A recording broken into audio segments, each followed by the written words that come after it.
Bonjour, la vidéo que je partage avec vous aujourd'hui est l'amélioration de mon superbe chalutier Saint-Elme qui fait même des bruits comme vous l'entendez.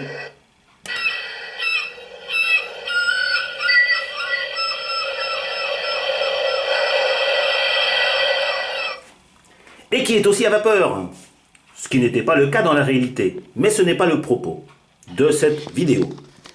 J'ai rajouté, comme d'habitude sur tous mes bateaux, dès que je le peux, une vanne coupe-gaz.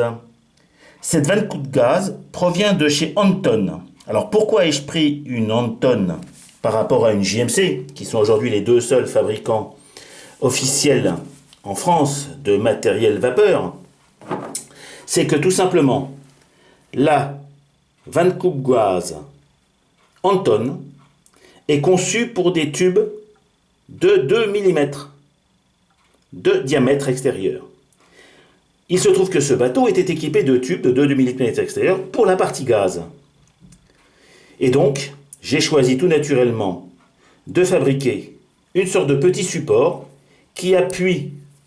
Parce qu'en fait, quel est le principe d'une soupape de sécurité, d'une vanne de sécurité? Le gaz rentre par cette partie, ressort par celle-ci, à condition qu'on appuie sur le bout ici, par le petit piston. Vous avez le montage, et c'est pour ça que je vous ai montré celui que j'ai en main, vous avez le montage ici avec un servot. Donc là, c'est ouvert, le gaz ne passe pas. Je vais vous le prouver tout simplement. Et je vais aussi vous expliquer pourquoi je mets des vannes coupe-gaz. En effet, sur nos chaudières, nous avons des soupapes de sécurité. Nous avons aussi des régulateurs. Mais sur ces petites chaudières, le brûleur est tellement puissant que même au ralenti, la pression monte. Donc, au moindre pépin, si j'ai envie d'arrêter la chauffe, eh ben je coupe le gaz. Donc je vais vous faire la démonstration. J'ouvre le gaz ici. Oups. Hop, j'ai ouvert, mais il ne se passe rien, vous n'entendez rien, c'est normal, puisque la vanne est actuellement en position fermée. Je ne touche à rien, vous voyez, je l'ai ouverte ici. Je vais sur ma radio. Et vous entendez le gaz. Je vais l'allumer, alors je pense que ça va faire un gros boom.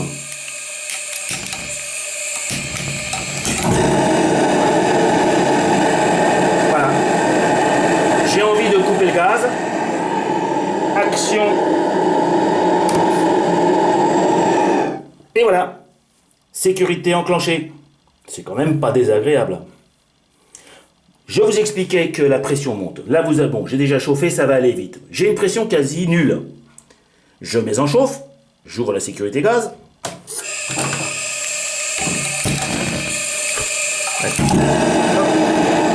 Ah, ça surprend toujours et ça crame des fois un peu les poils des bras. Il n'y a pas de souci. Donc là, le brûleur est à fond.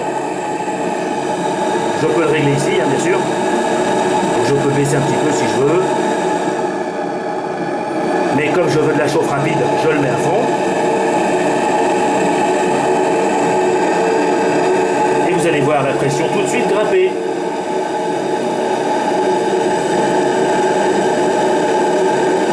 Nous sommes actuellement, la mise au point a un peu de mal, mais nous sommes actuellement à 1 bon bar.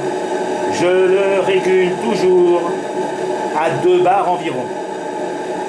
En attendant l'arrivée à 2 bars, pour les vrais connaisseurs, cette machine est une Anton Quartz sur laquelle mon ami Alex a rajouté un petit système permettant d'éviter les fuites au niveau des tiroirs cylindriques.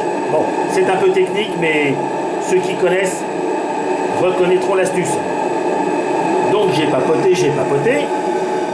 et voilà, vous entendez? Je suis au régulateur. Celui-ci est un simple membrane Anton. Encore une fois.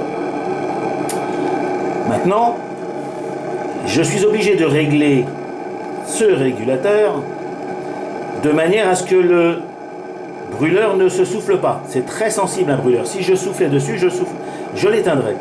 Donc, j'ai quand même une puissance de chauffe. Et cette puissance de chauffe va faire petit à petit monter la pression, vous voyez.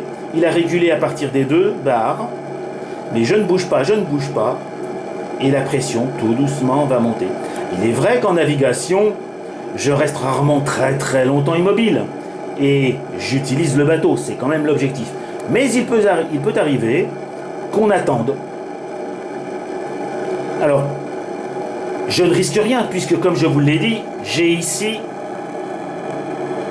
Attendez, je me trompe, voilà. Ici, j'ai la soupape qui va fumer sur le côté du bateau. Alors, je ne sais pas si on va le voir quand elle va se déclencher, mais vous avez ici... Vous voyez, tiens, comme elle a déjà fonctionné, on doit voir... Attendez, il faut que je la retrouve.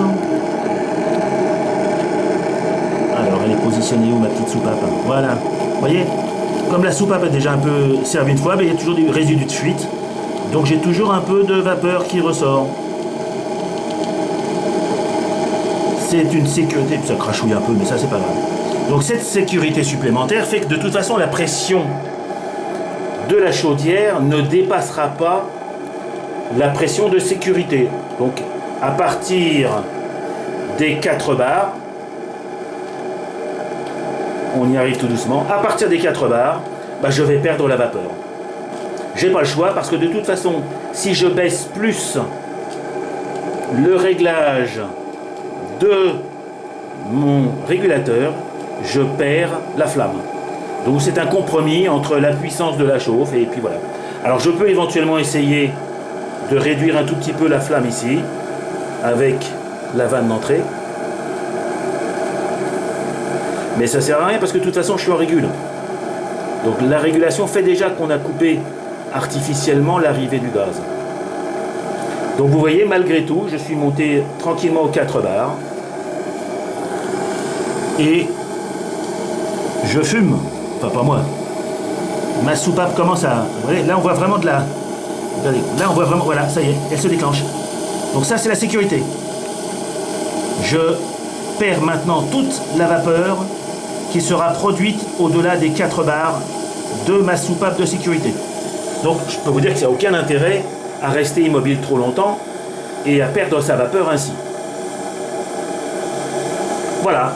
Et bien écoutez, ce petit exercice pour vous montrer encore une fois d'autres volets du fonctionnement d'une machine à vapeur, en espérant qu'elle vous inspire.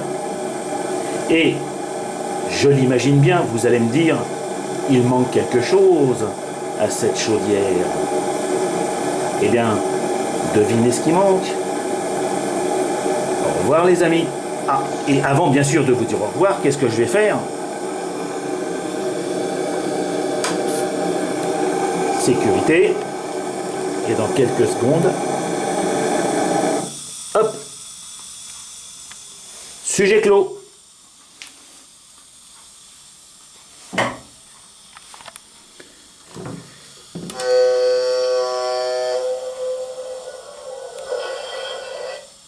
Au revoir les amis.